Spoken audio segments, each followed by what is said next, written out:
Things are not good. Man, I went to a public lands rally last week at the Montana State Capitol, and there were tons of people there. But it's just crazy. I coach athletes who got laid off from their jobs with the Park Service or the BLM. The National Park Service cut 1,000 jobs. The Bureau of Land Management cut 800 people. And it's crazy. So some people out there are talking like, oh, they're probationary employees. Most of them probably, but that doesn't mean they're like fresh out of college and they can regroup. A lot of people join the federal government because I worked there. My mom worked there for 30 years too. Because you take a lot less money. Like everyone working there is underpaid compared to the private contract world, but you get a better quality of life. So that's what you give up. You get good benefits, things like that. And then to be immediately cut, thousands of people from Health and Human Services Department, a plan to cut about 1,300 from the CDC, Center for Disease Control. So if anyone remembers what just recently happened like 5 years ago, that seems like a bad idea. The Department of Energy fired hundreds of people and then rescinded them because those people worked on nukes. I don't know. It's just crazy. It's not good. I mean, these people, a lot of them are involved in fighting fire, especially the National Park Service. Our parks are going to go to shit. So, and then the Bureau of Land Management manages millions of acres. Look it up. In some states are like a third, a half BLM land. Like it's land for public use and all kinds of things. And by firing them, it's going to make it way easier, less regulation, easier to extract minerals and things like that and ruin the land that's out there. A lot of where I've camped when I haven't even had a home and lived out of a car, or when for 2 years, I didn't even have a car, was on BLM land. It's just ridiculous what's going on. And think of like the managers too who are still there. They're trying to decide who they're gonna fire, and everyone they have to fire has a family, has a life, and they're just like choosing between people that they work with, that they know, that yeah, it's ridiculous. I worked for the federal government for about a year. I would have been one of these probationary employees that got fired. What I did was I installed the the instruments in the dams that would actually measure the temperature at different depths so they could decide what level of water to release so that the fish downstream, the salmon especially, would be the healthiest because the water temperature needed to be the right level. I actually wrote a couple equations and stuff too with calculus, calculating the water downstream of the dams, just playing around and stuff. But it's just ridiculous that we're axing these things because it's going to make a lot of trails fall into disrepair. And if you've ever been on a trail that hasn't been maintained in like 20 years or something, it's awful. You can barely tell it's a trail. And you could be like, well, I mean, people aren't really using those anyways. It's like, well, yeah, I mean, they don't use them because they've gone into disrepair. Most of them have fallen off maps. I just did a big loop through the Siskiyik River Trail and the Sespe River Trail, the two wild and scenic rivers down in Southern California with my friend back in December. And there hadn't been trail work in like so many years. It was actually so bad that a couple areas we lost each other. We couldn't even see each other. It was so overgrown. So that's what trails without maintenance receive. And then this is going to impact, if you're a trail runner, it's going to impact the ability to like roads out to the trails that you want to run on. So you won't be able to drive because those won't be graded. The funding won't be there, the employees, the machinery. And you might be like, okay, we can just start nonprofits. We can start trail organizations. We can do it all ourselves. Well, I've done a lot of work with the Forest Service and like volunteering and stuff. And it's just they bring specialized tools. So I made a bridge this past summer out on a trail that I've run a few times, and I worked with some mountain bikers. You know, it's like coming together because we all want to have this bridge put in because the old one was rotting and really bad for a number of reasons, and it was like a good time to replace it. So we used a number of tools. One was to strip the bark off the tree after we felled a few trees because those are going to be the basis of where the planks would go across it. So I had to strip the bark. And then there are these big like tong type things that would be how you would lift and pull the trees over. And it's like, well, couldn't you just use modern tools? Well, not in wilderness areas. There's pretty stringent laws in place that you can't use chainsaws. You can't use anything mechanized. That's why you can't even ride your bike in wilderness areas. So all these tools are going to be like harder to maintain. This Forest Service who remains is going to be spread so thin that they won't be able to manage some of these work parties. Also, they're the ones that have the idea, the vision on how these trails and like waterways, bridges, and things like that should be constructed, because that's their whole mission throughout many years. So there's Forest Service cabins actually here. I stayed in one about a month ago and stayed in one last year. I stayed in one 2 months ago, actually. So I took my dad to one when he visited, and they're beautiful. They're awesome. There's split wood up there. You pay, I think, paid like $80 or something. So, it's a little bit of money, but it was really cool to take my dad and go stay at one of those. So everything like that is in jeopardy. The roads up to these things are in jeopardy. The trails are in jeopardy. The cleanliness of the outhouses. These are the things when it's like, oh, you got to go during a run and you come across an outhouse. Well, these might just be locked because they can't maintain them anymore. All these things are going to impact things in so many different ways. I think this probably isn't where you come to hear this kind of stuff, but I think we're like past the point of really just stay in your lane and don't care about things. If you care about things, now is the time to just shout it from the rooftop. Do you want to be more educated to talk about things that you care about? Well, you can look up anything on the internet, literally any day, all over, anywhere. There's unbiased sources, there's biased sources, whatever you're looking for, it's out there. But you got to speak your mind, or I guess you just shouldn't have opinions then, because you don't have to like speak your mind by starting a podcast, but to your friends, you should ask people dissenting views and why they think it's okay, things like that, because if not, we're going to end up with something like this. This is the chainsaw for bureaucracy. Chainsaw! So after, people get fired that work for the organizations that literally maintain trails and build things with chainsaws, we have the richest man in the world bragging about a chainsaw and acting like a little kid. So things are not trending well. Cuts hundreds of people from the FAA. That's people that make flying to your races better. Also, like Hurricane Helene came through the south, I guess the southeast. I don't really know how to call that area, in last November or so, and wiped out a bunch of the Appalachian Trail. I'm sorry, I always mess that up.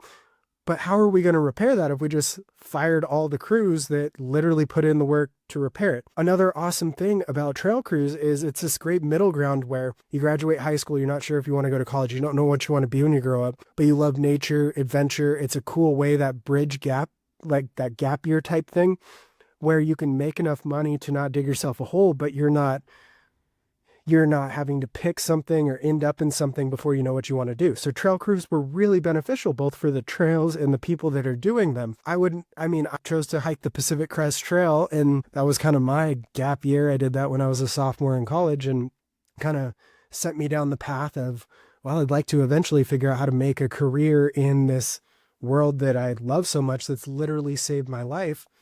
And now we're not even going to take care of some of these assets that our country has. If you're like, well, I don't care about the environment, I don't care about trail running, all this will sort itself out.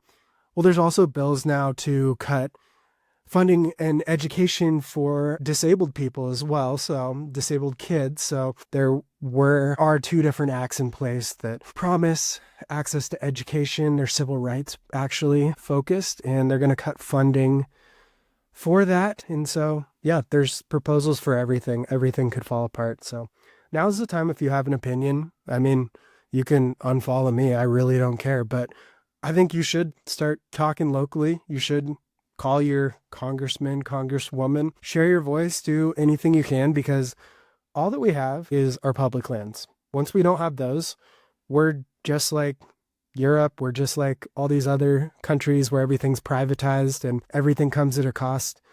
They're called lands for many uses. People have fought so hard to protect and preserve them. So many lawyers have taken nearly minimum wage projects and jobs just to get the funding through on some of these things. Even Western states was a litigation fight to allow it to go through, I believe, the Granite Chief Wilderness area. So even that is tied up in some of this. So that's how we're starting this thing. Thanks for being here. That's my opinion. You should care a little bit more. Ask people what they think. Form your own opinions. Start standing up for what you believe. All right, let's go into something a little bit lighter. So Missoula actually it acquired, let's see if I can find this story. Missoula got 3 new snowplows and they had a contest to name them. And here are the winning names. We have the Big Leplowski, Scoop Dog, and Darth Blader. So those came in as the winning names. People just voted on them. A committee narrowed it down to 20 or so. And if your plow was one of the winning names, you got to take a picture with it. So I thought what would be fun is to come up with, this is like in such stark contrast to the start of the show, what I thought were some funny snowplow names. And so here we go. In addition to the names Scoop Dog, Darth Blader, and Big Leplowski, I thought Fleetwood Mac was good. Cleopatra, that's pretty good. Austin Plowers, Snowy Wan Kenobi, that's a good one. Plowosaurus Rex, Han Snowlo, Ice to Meet You, Sir Plows a Lot, Flake It Till You Make It, Frosty the Plowman. Those are basically all my good ones. I had some dumb ones like Plowzilla, no, that's not even good. Grit Happens, yeah.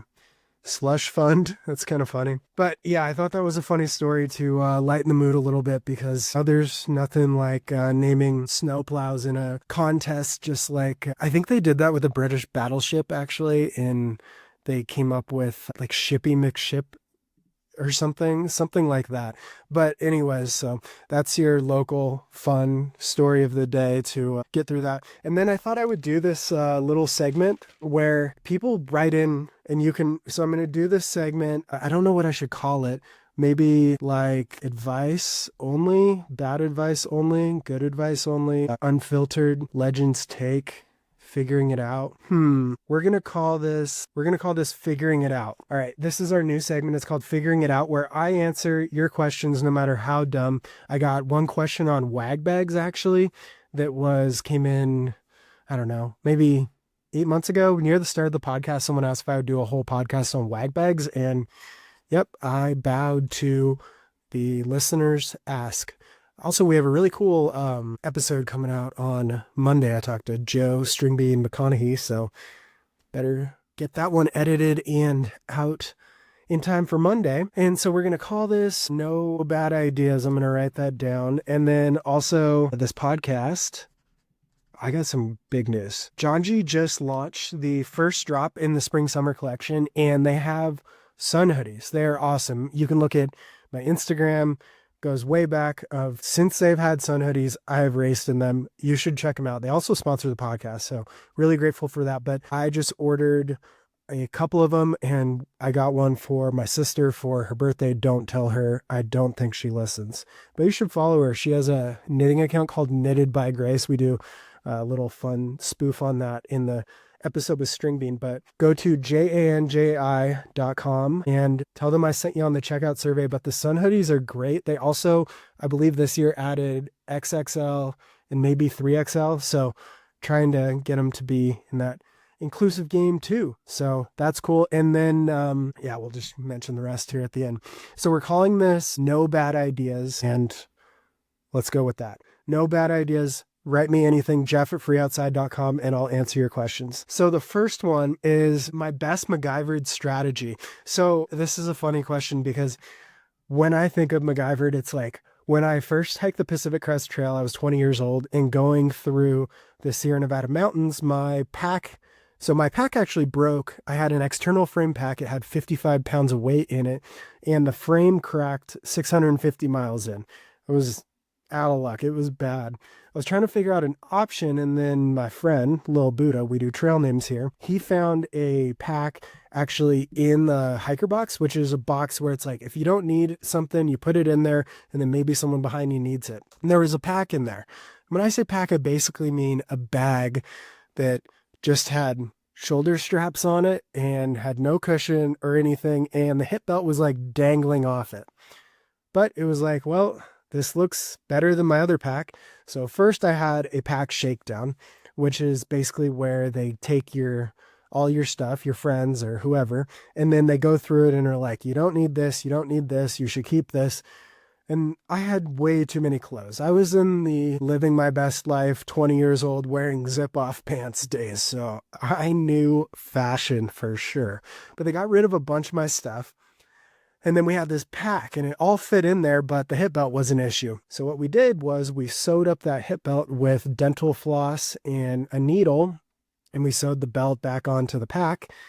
And of course I had to pack a needle and dental floss through the Sierra and sewed it up nearly every night because it would rip out of the pack because I was carrying too much weight. And it's the Sierra Nevada, and it was full of snow because at the time it was a record snow year back in 2011. So that is one good story. Another one is in northern Washington. I think it was on the Pacific Crest Trail during the calendar year Triple Crown. I dropped my spoon, or I lost my spoon somewhere around Glacier Peak. And it was like, no, this is going to suck because I was just eating ramen bombs, which if you don't know, I need to do like a Cooking with Legend little scene or something. I used to make these. I showed one making Tic Tac soup. But anyways, so I lost my spoon and I was making ramen bombs, which is you make ramen and you pour instant mashed potatoes in it to thicken it up. And it's like a casserole, but like a 50-cent casserole. It's not bad. You can throw a tuna packet in it and spice it up.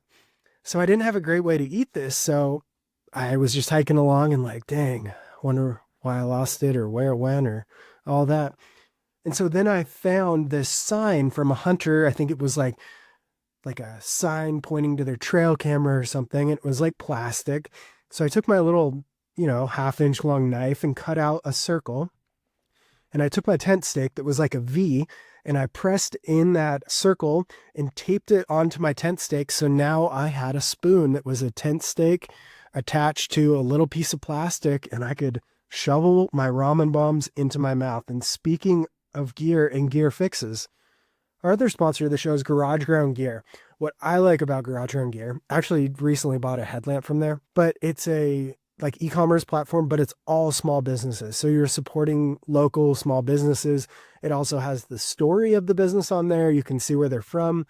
And it can be like, I want to look at packs, but I want this kind of pack. And then you can see all the brands that make that kind of pack. Why it's called Garage Grown Gear is a lot of the companies on that site were literally built up within garages, or a lot of ex-thru hikers on there. There's getting into the footwear game now too. A lot of good stuff. 2 products I'll recommend. The Nightcore NU really lightweight headlamp works really good. Recharges now with the USB-C, so it recharges really quick. The other thing I'll recommend is the Backcountry bidet, because who doesn't love a bidet? When me and Luke Pearsall used to do like a Tuesdays at 2, we would give away a Backcountry bidet every single time. And how we do it is be like, okay, anyone who can get a picture of a bath bomb, a spatula, and a garbage bag first wins a Backcountry bidet. So that's what we would do. I should do stuff like that here. Maybe we will. We'll see if Garage Grown Gear is into it. But tell John J and Garage Grown Gear I sent you because they're keeping food on the table for me. Okay, next question on No Bad Ideas is, how do you politely tell someone they smell? So I don't know if this is from a thru hiker or a trail runner, but it is a funny thing. I think once I did that wag bag thing, I got some funny comments and emails that I've politely filed away for a time like this. So I think what you should do is you should just be like, you should hint really hard at showering, or like splitting, let's pretend it's a thru hiker first, like hint really hard at getting a hotel room, or like, oh, let's go swim in a lake, or there's a lake or a river right up here. Let's go swim in there. And it's like, oh, look, it works really good to rub some of the sand on your armpits and stuff. Or you can be like, I got this new natural deodorant. You should try it out. Or this new natural fragrance. Or maybe if it's like a trail runner, maybe you can just wear extra perfume or extra deodorant and it'll like take over the smell of theirs, or take over, deodorize or something. Isn't there that stuff you like spray when you poop too? Can you like have that around and just like spray it a few times around them and like neutralize the smell? Maybe that's a market. There should be like neutralizing smells you can take out. But I think you just go over the top. The 2 methods, I would say, you just tell them they smell. Or the second one is you just like be really dramatic about how you love showering now. You shower twice a day and you love this new deodorant. And they should try it. Your life is completely changed. Like you go really dramatic to either side. Just lay it on thick. All right. Next question on no bad ideas or no bad advice, maybe we'll call it. Trail romance. How do you have a trail romance when you're both dirty on the trail? Wow. I think this is about comfort zone. You really just got to decide what you're into between the two of you. This can be a private thing in the comfort of your own second home, aka tent. Probably first home for most people through hiking. I wouldn't think there's a lot of homeowners out on the trail, although my parents are through hikers, technically.